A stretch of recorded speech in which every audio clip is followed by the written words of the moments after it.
বলছে a is to b 3 is to 5 b is to c 6 is to 11 c is to d 5 is to 8 হলে a b c d এর ratio কি? তাহলে প্রথম কাজ একদম চোখ বন্ধ করে a b c d লিখে ফেলো, চারটে আমার দরকার।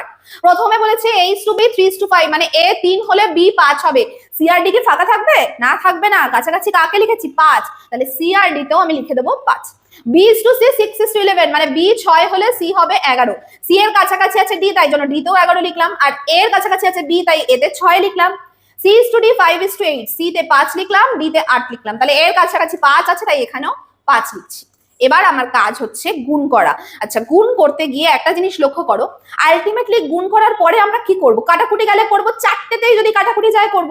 এই চারটেতেই কাটাকুটিটা না আমরা কিভাবে করতে পারি দেখবো, কোন সংখ্যা চারটেতেই কাটাকুটি যায়, যদি যায় তবে করতে পারবো, নয়তো প্লেন এইভাবে গুণ করতে হবে। এবার দেখো 5 এখানে একটা কাটলাম, 5 এখানে একটা কাটলাম, 5 এখানেও একটা কাটলাম, এই লাইনেও একটা 5 আছে, কাটলাম। আর কিছু নেই যেটা সব লাইনে কাটতে পারছে, যেমন ধরো 6 এই দুটোতে আছে, এখানে 6 নেই, বা 3 এখানে আছে কিন্তু এখানে নেই, তো আর কিছু কাটতে পারবো না। এবার আমাদের গুণ করার পালা।